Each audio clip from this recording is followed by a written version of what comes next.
মাই god, কি বাজে দেখতে প্রাণীটি।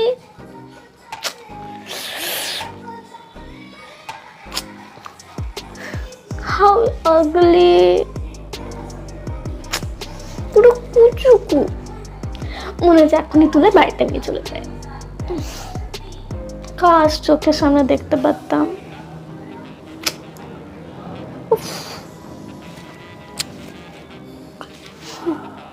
কি সুন্দর। উফ, না না, কি আগলি।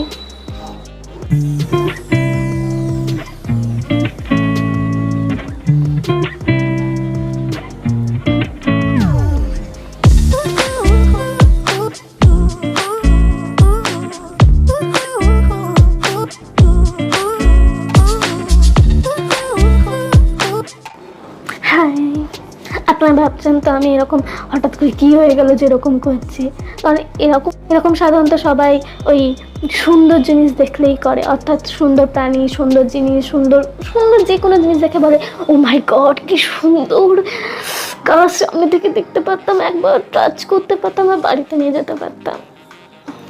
কিন্তু এক্ষেত্রে সম্পূর্ণটাই ভিন্ন, উল্টো। কারণ এক্ষেত্রে সুন্দর বলা যাবে না, এক্ষেত্রে বলা যাবে কুৎসিত কদাকা। কারণ এই প্রাণীটি 2019 সালে জিতে নিয়েছে ওয়ার্ল্ডের নাম্বার 1 আগলি অ্যানিমাল, বিশ্বের সবচেয়ে আগলি প্রাণীর মধ্যে একজন। আর এটা কিন্তু বাস্তবেই হয়েছে। চলুন এই বিষয়ে ভালো মতো জেনে নিই, ঠিক আছে? প্রাণীটি আসলে কে? প্রাণীটি হলো এক ধরনের মাছ, যার নাম হচ্ছে ব্লব ফিশ। এটি সাধারণত দেখতে পাওয়া যায় অস্ট্রেলিয়ার তাসমেনসিয়া বা নিউজিল্যান্ডের সমুদ্রের গভীরে। এটি সমুদ্রের প্রায় 600 থেকে 1200 মিটার গভীরে অবস্থান করে। এত গভীরে যেহেতু বাস করে, তার মানে এখানে আলাদা একটা চাপ সৃষ্টি হয় সমুদ্রে, যার ফলে কি হয়, এই প্রাণীর মধ্যে নানা রকম বৈশিষ্ট্য পরিলক্ষিত করা যায়। অর্থাৎ প্রাণীটি নিজেকে সমুদ্রের গভীরে অবস্থান করানোর জন্য অনেক ধরনের বিবর্তন করেছে। আসুন জেনে নিই সেই সমস্ত বৈশিষ্ট্যগুলি। বিশ্বে যেমন সবথেকে সুন্দর প্রাণীর অস্তিত্ব রয়েছে, তেমনই বিশ্বে সবথেকে আগলি অ্যানিমেলও অবস্থিত রয়েছে, যার মধ্যে একটি হলো এই ব্লব ফিশ। এই ব্লব ফিশকে বিশ্বের সবথেকে কদাকার বা আগলি অ্যানিমেল বলা হয়।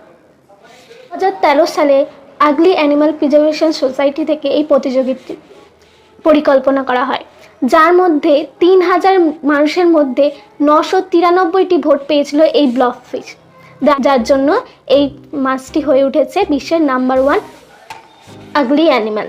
আচ্ছা, সব থেকে ইম্পর্টেন্ট কোশ্চেন হচ্ছে এই প্রতিযোগিতা আসলে কেন করা হয়েছিল?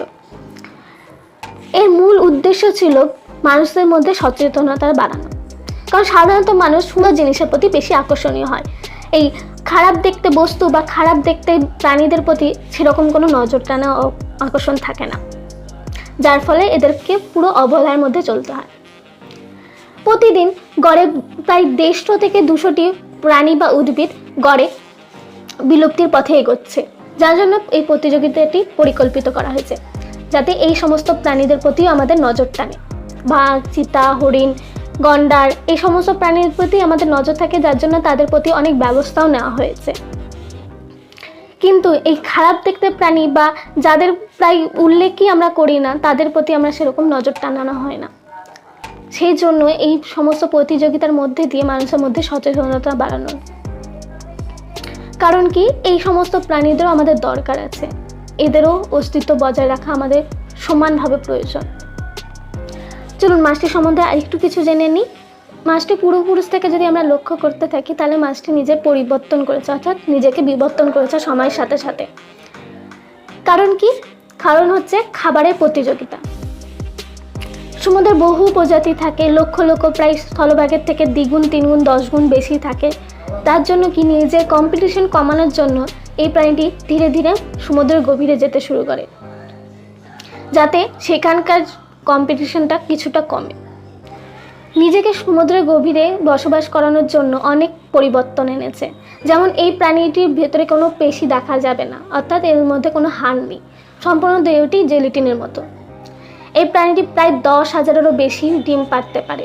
এর সাইজ যদি দেখি, তাহলে এর সাইজ হচ্ছে 30 সেমি, কিন্তু এর সমুদ্র তলে প্রায় 600 থেকে 1200 মিটার গভীর অবস্থান করে। অর্থাৎ কি এর নিজের দেহের তুলনায় প্রায় 600 থেকে প্রায় 1200 গুণ বেশি চাপ সহ্য করে। এটা তো হয়ে গেল ব্লবফিশের ব্যাপারে আমাদের বৈশিষ্ট্য সাধারণ জ্ঞান একটা ধারণা তৈরি হয়ে গেল। আমরা জানতে পারলাম এটি বিশ্বের সব থেকে আগলি অ্যানিমেলের মধ্যে একটা। এটার একটা কম্পিটিশন হয়েছে 2019 সালে, সেটাও জানলাম। কেন হয়েছে? কারণ মানুষের মধ্যে সচেতনতা বাড়ানোর জন্য। এবার আসি ভিডিওর মূল উদ্দেশ্যের ওপর। আমাদের ভিডিওর মূল উদ্দেশ্য হচ্ছে মানুষের মধ্যে সেই সচেতনতা একটু বাড়িয়ে দেওয়ার। অর্থাৎ মানুষদেরকে জানাতে হবে যে তারা যেন কোনোভাবে সমুদ্রে আবর্জনা না ফেলে। কারণ আমরা সমুদ্রে যখনই কোনো আবর্জনা ফেলি, অর্থাৎ কোনো প্লাস্টিক জাতীয় জিনিস ফেলি, সেই প্লাস্টিক কিন্তু প্রায় লক্ষ লক্ষ বছর ধরেও কোনো পরিবর্তন ঘটে না। যার ফলে কি হয়, এই সামুদ্রিক প্রাণীগুলি এগুলিকে মুখে নিতে শুরু করে। অর্থাৎ কি খাবারের মাধ্যমে তাদের মুখে যেতে শুরু করে। এটা সব থেকে বিপজ্জনক ঘটনা। এছাড়াও সমুদ্র দূষণ হচ্ছে। আর দ্বিতীয় বিষয়টা আমাদের মাথায় রাখতে হবে, এই ব্লবফিশের মতো অন্যান্য সামুদ্রিক প্রাণীও কিন্তু আমরা দেখতে পাই অনেক সময় চোরাইভাবে শিকার করা হয়। সেদিকেও আমাদেরকে নজর রাখতে হবে যে কোনোভাবে যেন এরা বিলুপ্তির পথে না যায়। আজকের এই ভিডিওটি এখানেই শেষ করছি। আবার নিয়ে আসবো নেক্সট কোনো ভিডিও এরকমই না জানা প্রাণীকে নিয়ে। এছাড়াও থাকবে নানা রকম ইনফরমেশন ভিডিও। আমাকে অবশ্যই জানাবেন আপনি কোন বিষয়টা বেশি করে জানতে চান। আমি নিশ্চয়ই সেটা জানানোর চেষ্টা করব।